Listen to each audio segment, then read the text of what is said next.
Dans la cuisine d'une modeste maison à 2 étages de la banlieue de Seattle, Rachel préparait le petit déjeuner au comptoir. Ses mains bougeaient automatiquement, cassant des œufs dans un bol, tandis que son esprit vagabondait. Par la fenêtre, elle pouvait voir le jardin détrempé par la pluie où son défunt mari, David, avait autrefois construit une cabane dans les arbres pour leur fils.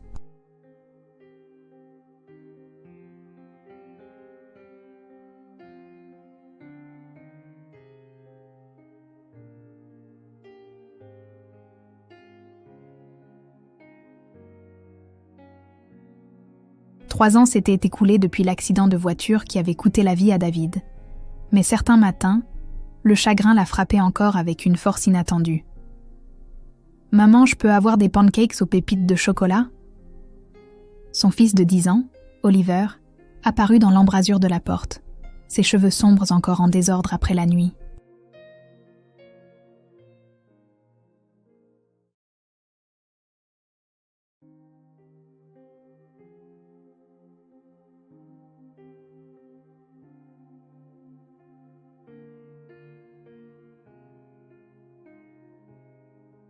Il avait les yeux de son père, d'un brun chaud avec des éclats dorés, et ce même sourire doux qui avait fait tomber Rachel amoureuse de David 12 ans plus tôt. « Bien sûr, mon chéri. » Rachel se força à prendre une voix enjouée. « C'est un grand jour aujourd'hui, tu te souviens? Victoria emménage. » Le sourire d'Oliver vacilla légèrement.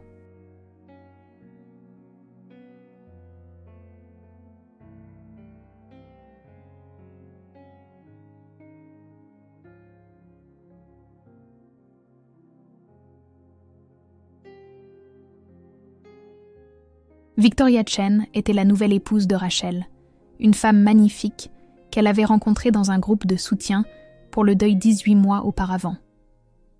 Victoria était également veuve, ayant perdu son mari d'un cancer 5 ans plus tôt. Elles s'étaient liées autour de leur perte commune, de longs appels nocturnes, et, progressivement, prudemment, étaient tombées amoureuses. Leur mariage, 3 mois plus tôt, avait été simple et intime, réunissant seulement la famille proche et les amis.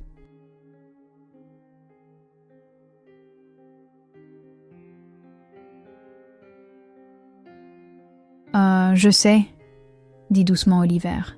C'est bien, maman. Je veux que tu sois heureuse. Rachel s'agenouilla et serra son fils dans ses bras. À 10 ans, il était déjà si mature, si prévenant à son égard. Parfois, elle craignait qu'il ne le soit trop, qu'il ne porte des fardeaux qu'aucun enfant ne devrait porter. Je suis heureuse. Et Victoria tient vraiment à toi, tu sais? Ouais. Oliver hocha la tête, mais ses yeux contenaient quelque chose que Rachel ne parvenait pas à déchiffrer. De l'hésitation? De l'inquiétude? Avant qu'elle ne puisse poser la question, la sonnette retentit. Victoria arriva avec 2 grandes valises et une brassée de plantes d'intérieur. Elle était éblouissante, comme toujours, de longs cheveux noirs tirés en une queue de cheval élégante, un maquillage parfait, un jean de marque qui semblait pourtant si naturel.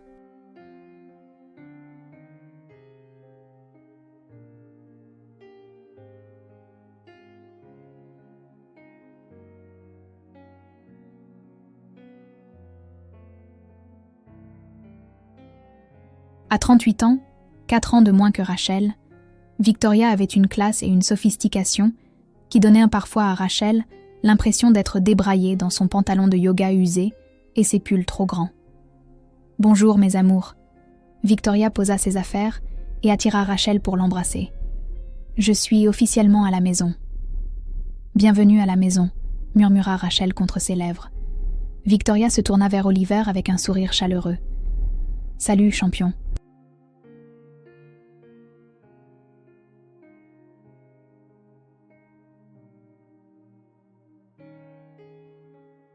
« Je t'ai apporté quelque chose. » Elle sortit un paquet emballé de son sac. « J'ai vu ça et j'ai pensé à toi. » Oliver l'ouvrit avec précaution. À l'intérieur se trouvait un livre d'astronomie coûteux, rempli de photos sur papier glacé de galaxies et de nébuleuses. Ses yeux s'écarquillèrent. « Waouh, c'est... Merci, Victoria. Je me suis souvenu que tu avais dit vouloir devenir astronaute. » Victoria lui ébouriffa affectueusement les cheveux.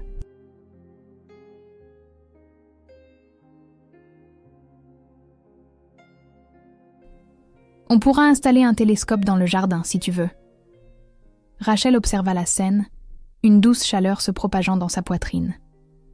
Tout irait bien. Victoria était gentille, généreuse, attentionnée. Oliver s'adapterait. Ils deviendraient une vraie famille. Au cours des semaines suivantes, Victoria s'installa dans la maison. Photographe indépendante, elle travaillait de chez elle, transformant l'ancien bureau de David en chambre noire et en studio.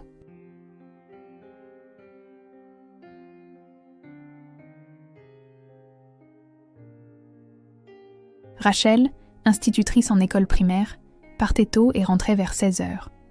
Oliver était en CM2 à l'école locale, un garçon tranquille avec un petit cercle d'amis proches. Victoria se révéla être une excellente cuisinière, emplissant la maison des odeurs de plats gastronomiques. Elle maintenait la maison impeccable, organisa les étagères chaotiques de Rachel et planta même un petit jardin d'herbes aromatiques près de la fenêtre de la cuisine.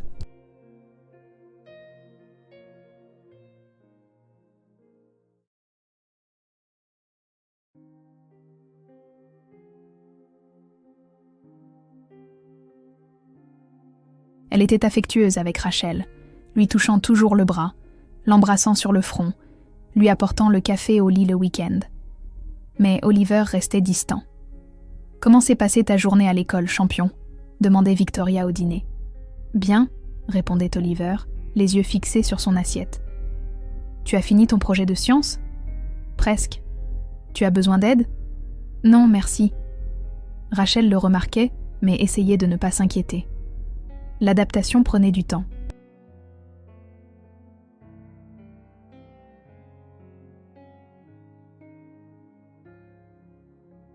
Oliver était poli, jamais impoli, mais il maintenait un mur invisible entre lui et Victoria.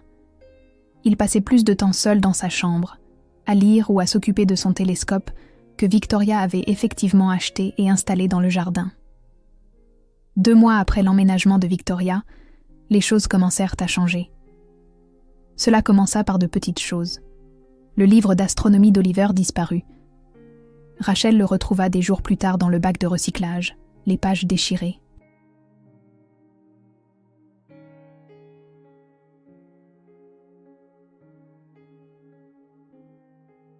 « Oliver, qu'est-il arrivé à ton livre ?»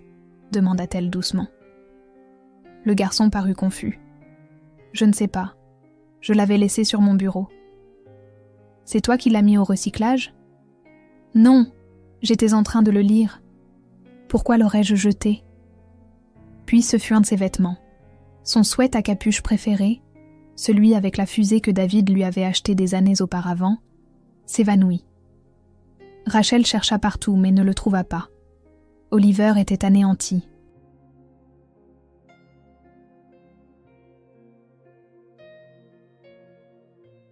« Peut-être que tu l'as laissé à l'école ?» suggéra Victoria avec compassion. « Je le portais en rentrant hier », insista Oliver.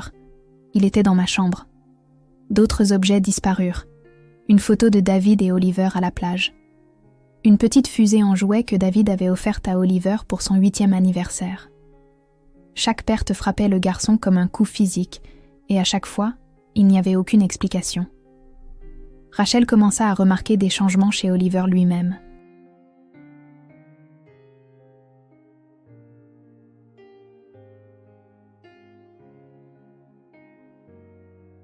Il semblait plus renfermé, anxieux. Il mangeait moins au dîner. Des cernes apparurent sous ses yeux. « Mon chéri, est-ce que tu dors bien ?» demanda Rachel un soir, assise au bord de son lit. « Ouais. » Mais sa voix était incertaine. « Tu peux me parler de tout, tu le sais ?» Oliver la regarda, et un instant, Rachel crut qu'il allait dire quelque chose d'important. Sa bouche s'ouvrit, puis se referma. « Je sais, maman. Je suis juste fatiguée. »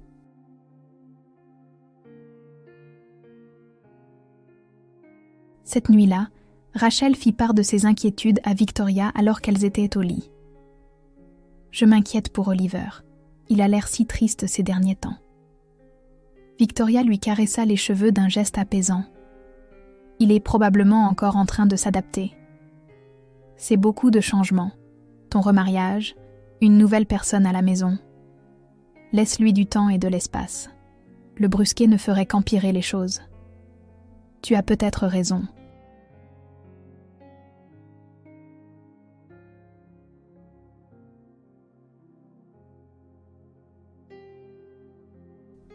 « Je sais que c'est difficile, » poursuivit Victoria d'une voix douce. « Mais parfois, les enfants ont besoin de régler leurs problèmes par eux-mêmes. Tu ne peux pas tout arranger pour lui, Rachel. » Cela semblait logique, mais quelque chose chicotait Rachel. Pourtant, elle faisait confiance à Victoria. Victoria était calme et rationnelle, là où Rachel était émotive et anxieuse. Victoria savait comment gérer les situations difficiles.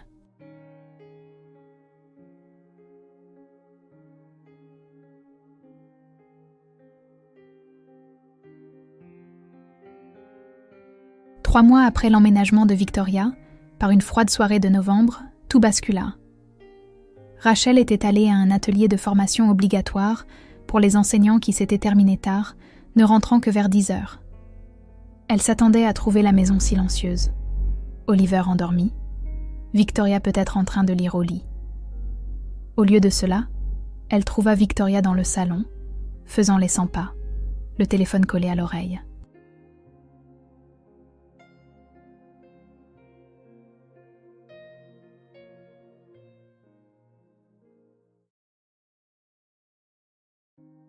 « Oui, il fait des siennes depuis des semaines, » disait Victoria, sa voix tendue d'inquiétude.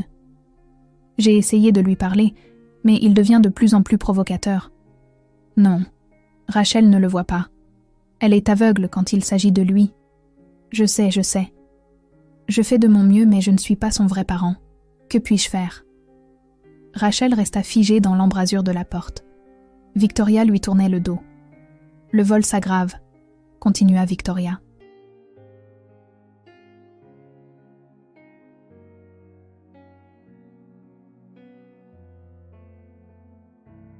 Aujourd'hui, j'ai trouvé qu'il manquait de l'argent dans mon portefeuille.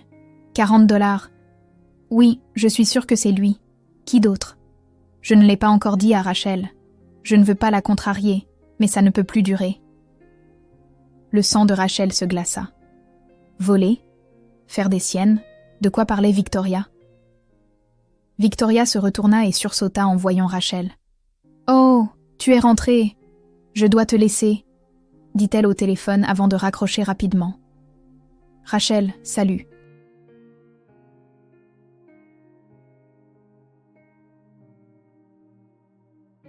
C'était comment, l'atelier? De quoi parlais-tu? La voix de Rachel sortit plus sèche qu'elle ne l'aurait voulu. À qui parlais-tu? À ma thérapeute, dit Victoria avec aisance. J'ai une séance téléphonique prévue tous les jeudis, tu le savais. Tu as dit qu'Oliver volait. Victoria soupira et s'assit sur le canapé, tapotant la place à côté d'elle. Je ne voulais pas t'inquiéter. Mais oui, de l'argent a disparu de mon portefeuille. Et d'autres petits objets.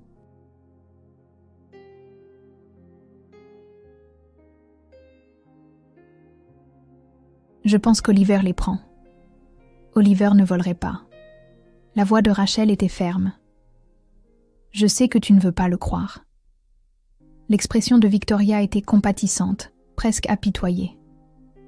Mais les enfants agissent ainsi quand ils font face à des émotions difficiles.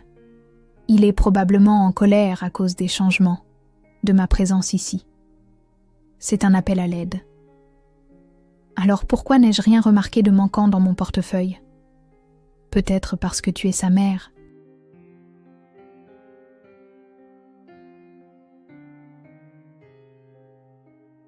Peut-être qu'il ne veut pas te blesser directement, alors il se venge sur moi.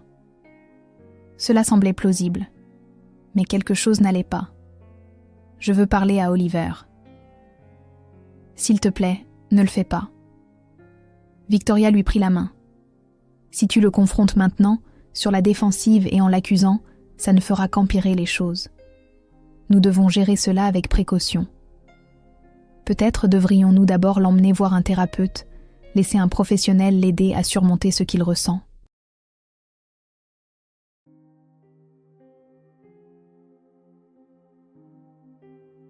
Rachel voulait protester, mais le raisonnement de Victoria semblait solide. C'était elle qui suivait une thérapie depuis des années après la mort de son mari. Elle comprenait ces processus mieux que Rachel. « D'accord », accepta Rachel à contre-cœur. « Mais je vais surveiller de près à partir de maintenant. » Cette nuit-là, Rachel ne put dormir. Elle ne cessait de penser à Oliver. Son comportement renfermé, ses affaires perdues, la tristesse dans ses yeux.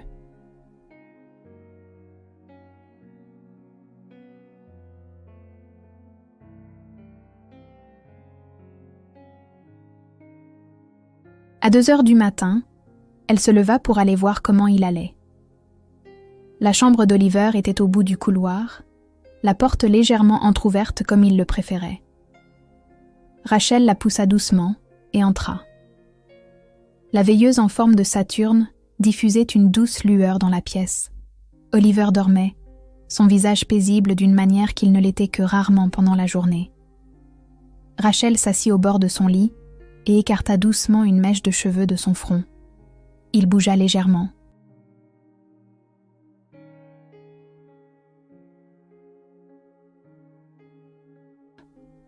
« Maman ?»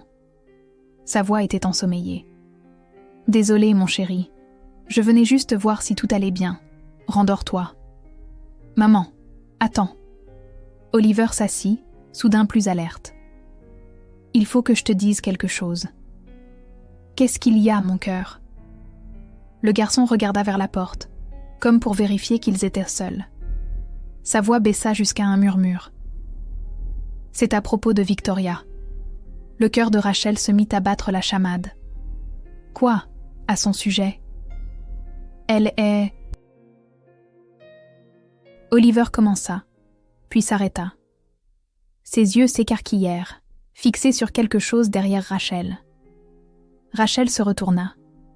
Victoria se tenait dans l'embrasure de la porte, éclairée à contre-jour par la lumière du couloir. Son expression était indéchiffrable. « Tout va bien ?» La voix de Victoria était douce, inquiète.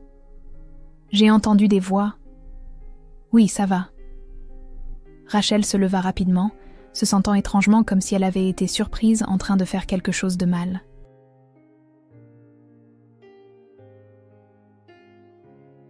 Oliver vient de se réveiller. J'allais le recoucher. Pauvre petit. Victoria entra dans la pièce. Oliver, tu veux un verre d'eau? Du lait chaud? Non.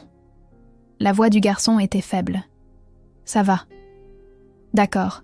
Fais de beaux rêves, champion. Victoria sourit et partit.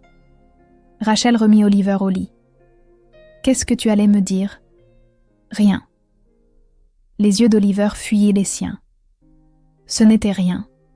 Bonne nuit, maman.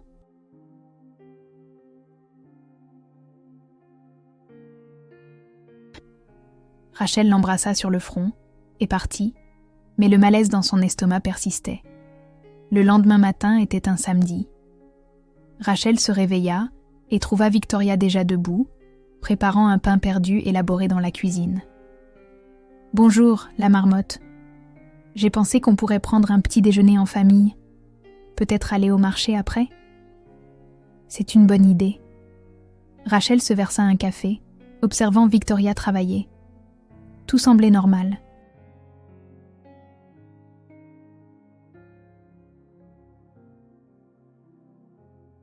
Avait-elle imaginé la tension de la nuit dernière ? Oliver descendit et ils mangèrent tous les trois ensemble. Victoria parla d'un projet de photographie. Oliver répondit poliment quand on s'adressait à lui. Rachel essaya de chasser le sentiment que quelque chose n'allait vraiment pas. Après le petit déjeuner, pendant que Victoria était sous la douche, Rachel alla vérifier le portefeuille de Victoria. Elle se sentit coupable en le faisant, violant l'intimité de sa femme, doutant de sa parole.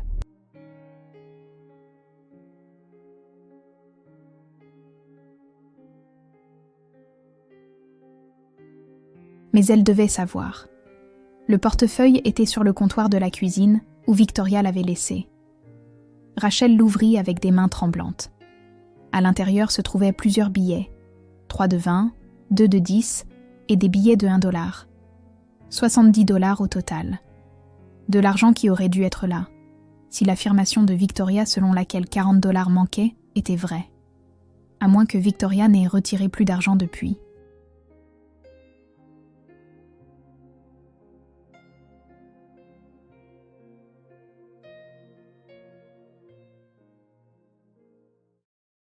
Ou peut-être que Rachel se souvenait mal de ce que Victoria avait dit. Elle referma rapidement le portefeuille, se sentant idiote et paranoïaque. Cet après-midi-là, au marché, Rachel observa Oliver et Victoria interagir. Victoria lui acheta une pomme d'amour, lui montra des légumes intéressants, plaisanta avec lui sur des citrouilles démesurées. Oliver restait poli mais distant, ses sourires forcés. Sur le chemin du retour, Victoria suggéra de s'arrêter à la librairie.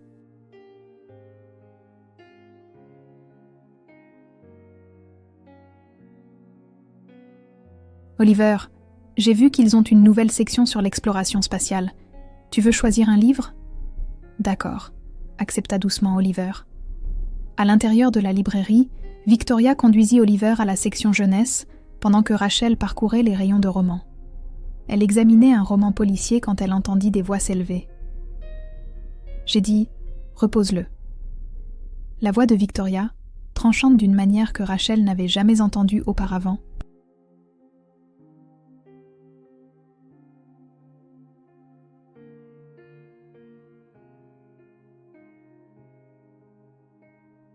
Rachel se précipita vers le bruit. Elle trouva Victoria agrippant fermement le bras d'Oliver, le visage du garçon blême. Un manga gisait par terre entre eux. « Que se passe-t-il » exigea Rachel. Victoria s'adoucit immédiatement, relâchant le bras d'Oliver. Je l'ai surpris en train d'essayer de voler ce livre. Je me suis retournée et il était en train de le fourrer dans sa veste. Ce n'est pas vrai. Les yeux d'Oliver s'emplirent de larmes.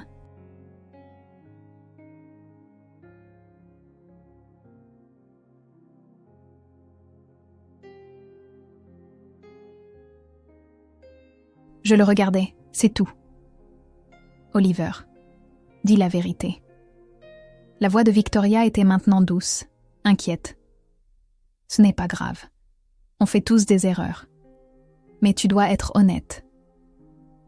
Je ne l'ai pas pris. Oliver regarda désespérément sa mère. Maman, je te le promets, j'étais juste en train de le lire et puis elle m'a attrapée. Rachel regarda tour à tour l'expression compatissante de sa femme et le visage terrifié de son fils.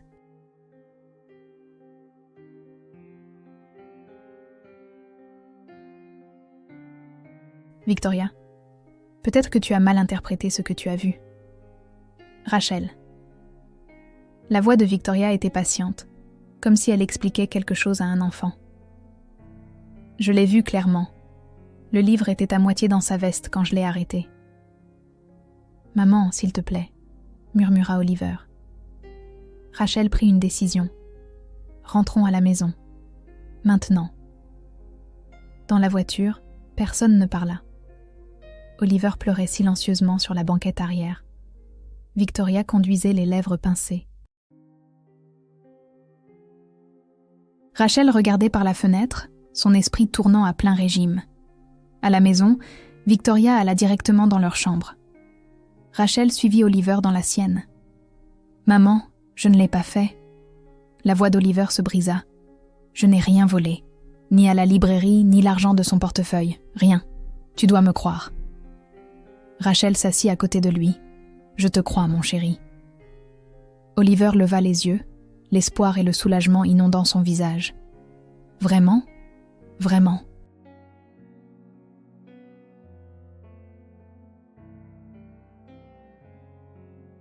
Mais j'ai besoin que tu me dises ce qui se passe. Qu'est-ce que tu allais me dire hier soir à propos de Victoria ? Le garçon se mordit la lèvre, des larmes coulant sur son visage. Elle a fait des choses, maman. Des choses méchantes. Quel genre de choses ? Elle a jeté mon livre d'astronomie. et elle a pris le sweat de papa et la photo de nous à la plage. Elle a dit... Sa voix tomba à un murmure.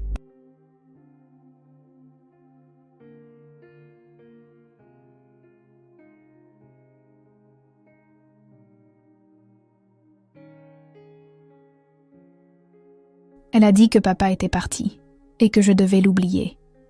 Que c'était elle, mon parent, maintenant. Le sang de Rachel se glaça. Quand a-t-elle dit ça? Plusieurs fois. Quand tu n'es pas là. Elle est gentille quand tu es là, mais quand on est juste tous les deux... Les mots d'Oliver se déversèrent, comme s'il les avait retenus trop longtemps. Elle dit des choses méchantes, que je suis ingrat, que tu l'aimes plus que moi maintenant.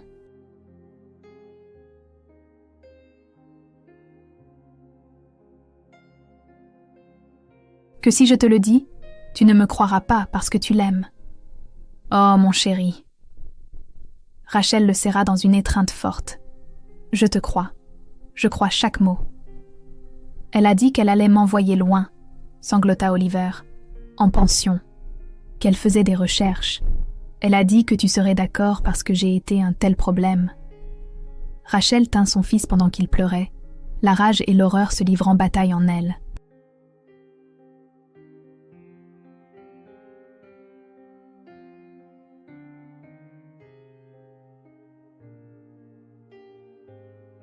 Comment n'avait-elle rien vu?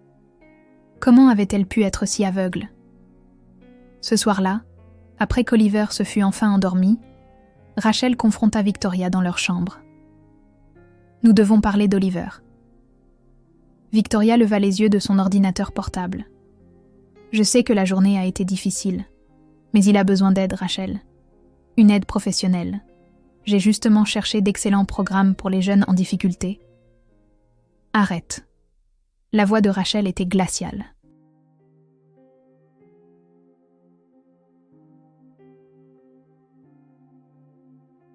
Je sais ce que tu as fait. L'expression de Victoria ne changea pas, mais quelque chose vacilla dans ses yeux. De quoi parles-tu? Le vol à l'étalage, tout ça. Tu l'as piégé. C'est absurde. Victoria se leva, sa voix raisonnable. Rachel, je sais que tu veux défendre ton fils, mais tu ne peux pas ignorer la réalité. Il fait des siennes depuis des mois. Tu as jeté son livre d'astronomie. Tu as pris le sweat de son père.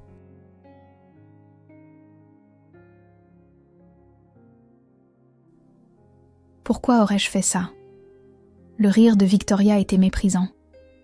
Tu ne réfléchis pas clairement. Tu es trop impliquée émotionnellement. Je suis sa mère. Exactement. Victoria se rapprocha. Tu es trop proche pour voir objectivement. Oliver te manipule, jouant sur ta culpabilité concernant son père, concernant moi. Il ne veut pas te partager. Sors d'ici. Les mots restèrent suspendus dans l'air. Victoria la dévisagea. Quoi? Sors de cette maison. Maintenant. Rachel, tu es irrationnelle. Nous devrions dormir là-dessus, en parler demain matin quand tu seras calme. Je suis calme. La voix de Rachel tremblait d'une fureur contenue. Et je veux que tu sortes de ma maison ce soir. C'est aussi ma maison. Le masque de Victoria commençait à tomber, sa voix se durcissant. Nous sommes mariés, Rachel. Tu ne peux pas simplement me jeter dehors. Regarde-moi faire. Rachel sortit son téléphone. Pars maintenant ou j'appelle la police.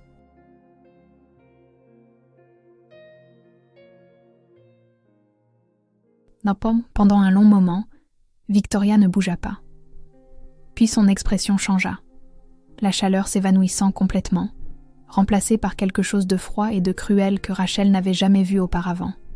« Tu fais une erreur », dit Victoria calmement.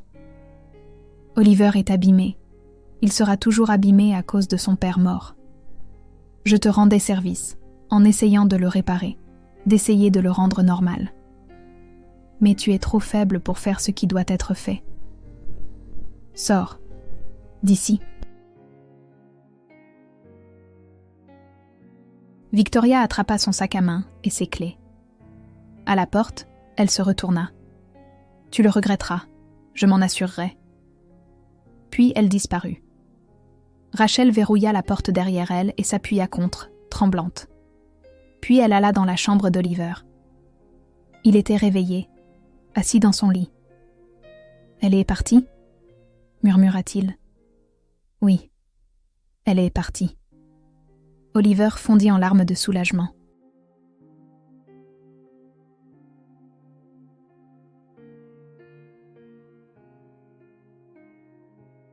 Rachel le serra dans ses bras, et ensemble ils pleurèrent, pour la trahison, pour la peur, pour tout ce qui avait été pris et presque perdu. Le lendemain matin, Rachel appela une avocate. Elle expliqua tout, le témoignage d'Oliver, l'abus psychologique de Victoria, ses propres soupçons. L'avocate fut compatissante mais réaliste. Sans preuve concrète, ce sera un divorce difficile. C'est votre parole et celle d'un enfant contre la sienne. Mais Rachel était déterminée.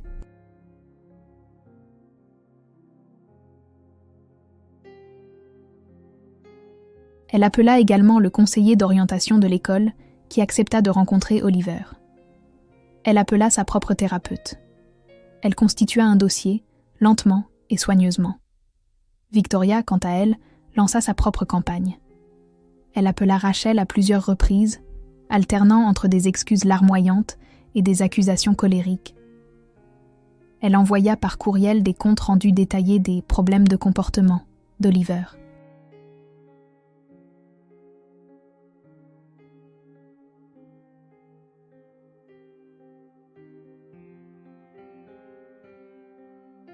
Elle contacta la famille de Rachel, se présentant comme la victime des mensonges d'un enfant perturbé.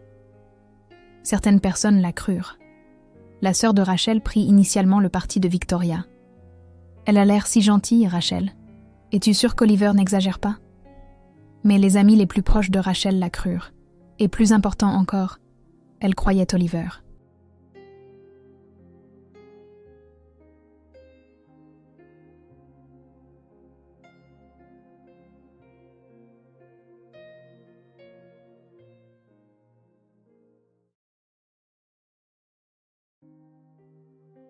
Trois semaines après le départ de Victoria, alors que Rachel rangeait le bureau, la chambre noire que Victoria avait créée, elle trouva quelque chose. Un tiroir verrouillé dans le bureau, que Rachel réussit à forcer avec un tournevis.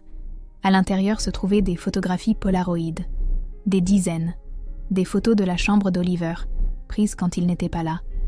Des gros plans de ses affaires. Le livre d'astronomie, le sweat à capuche, la photo de David.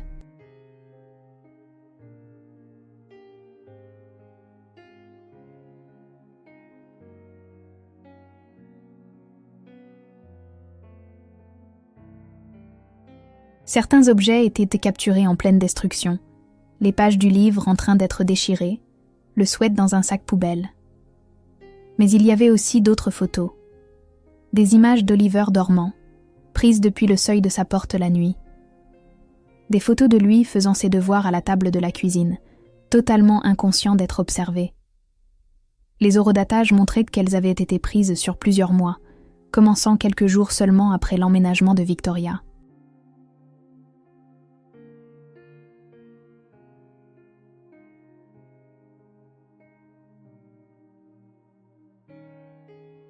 Et au fond du tiroir, un journal intime. Rachel l'ouvrit avec des mains tremblantes. L'écriture de Victoria remplissait les pages, des notes détaillées sur l'emploi du temps d'Oliver, ses habitudes, ses faiblesses. Des plans pour briser son attachement à son père mort. Des listes de pensionnats pour enfants difficiles. Et disséminées partout, des observations troublantes.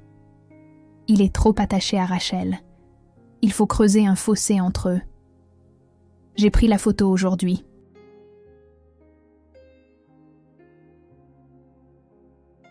Il a pleuré. Bien. Il doit apprendre que rien n'est sacré. Rachel commence à remarquer. Il faut être plus prudente. Il faut la faire douter de lui plus qu'elle ne doute de moi. Si je parviens à le faire envoyer loin, Rachel sera entièrement à moi. Plus besoin de la partager avec son besoin d'attention. Rachel photographia chaque page avec son téléphone, chaque Polaroid. Puis elle appela la police. L'inspectrice Sarah Park arriva en moins d'1 heure.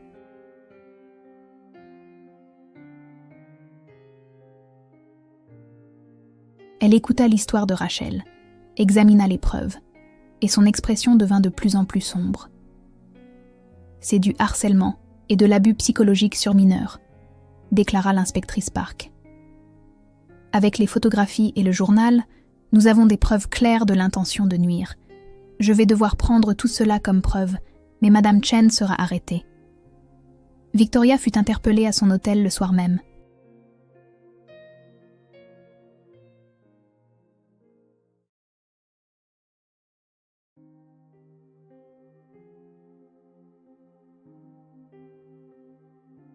Elle nia tout au début, mais confrontée à ses propres mots, à ses propres photographies, elle finit par craquer. Dans la salle d'interrogatoire, ce que Rachel apprit plus tard par l'intermédiaire de l'inspectrice, Victoria avait hurlé « Il ne la méritait pas, il n'est qu'un rappel constant de son mari mort. J'aimais Rachel, je voulais que nous soyons une famille, juste nous deux. »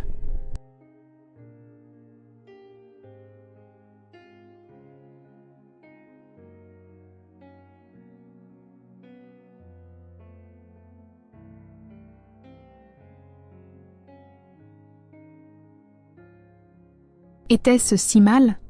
Il gâchait tout. Le psychologue qui évalua Victoria lui diagnostiqua un trouble de l'attachement obsessionnel et un trouble de la personnalité narcissique. Son défunt mari, s'avéra-t-il, l'avait quittée. Il n'y avait eu ni cancer, ni mort tragique. Il avait divorcé après qu'elle fût devenue de plus en plus contrôlante et instable. La mort était la fiction de Victoria, sa façon de reformuler un rejet qu'elle ne pouvait accepter.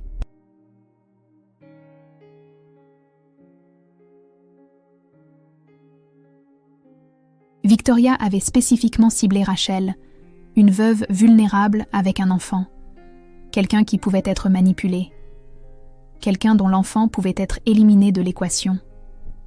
Le procès dura 6 mois. Victoria fut finalement condamnée à 3 ans de prison pour harcèlement, mise en danger d'enfant et abus psychologiques. Le juge nota que bien qu'il n'y ait pas eu de préjudice physique, la torture psychologique systématique d'un garçon de 10 ans justifiait de sérieuses conséquences.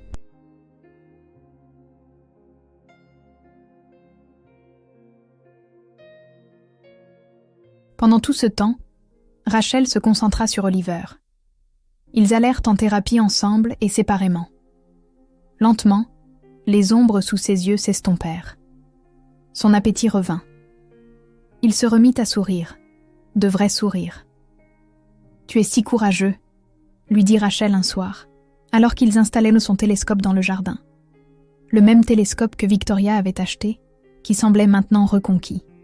« Tu m'as dit la vérité même quand tu avais peur que je ne te croie pas. »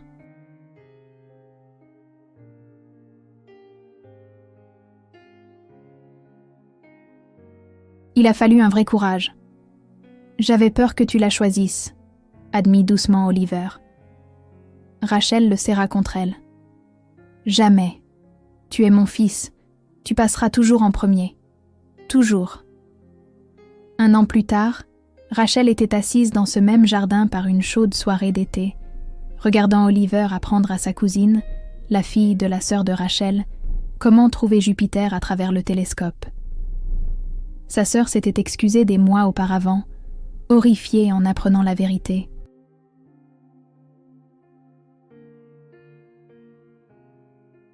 En haut et à gauche, expliqua patiemment Oliver. Tu la vois? Celle qui brille? Je la vois, s'écria sa cousine avec délice. La thérapeute de Rachel l'avait aidée à surmonter la culpabilité. Comment n'avait-elle rien vu? Comment avait-elle pu faire entrer cette femme dans leur maison? Mais lentement, Rachel apprenait à se pardonner. Les prédateurs sont doués pour porter des masques. Victoria avait trompé un groupe de soutien pour le deuil, des thérapeutes, les amis de Rachel.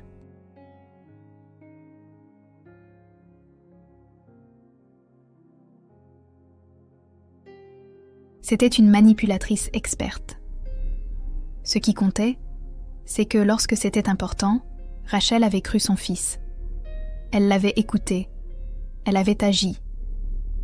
Oliver vint s'asseoir à côté d'elle sur les marches du porche.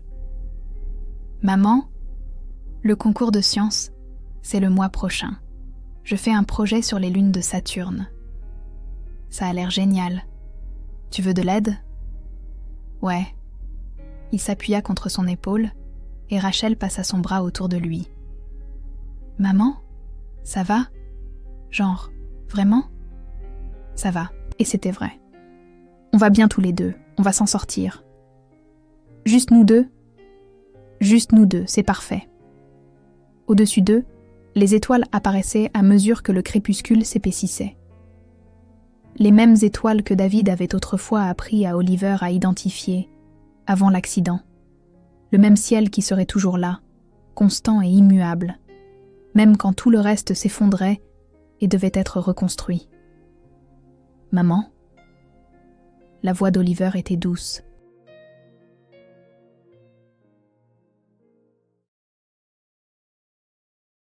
Je suis content que tu m'aies cru. Je te croirai toujours, promit Rachel. Toujours. » Et à cet instant, assise dans leur jardin reconquis sous un ciel nocturne naissant, Rachel sut qu'il s'en sortirait. La route avait été dure et la trahison profonde, mais ils avaient survécu. Ils avaient retrouvé le chemin l'un vers l'autre. La famille, ce n'était pas une question de sang ou de mariage.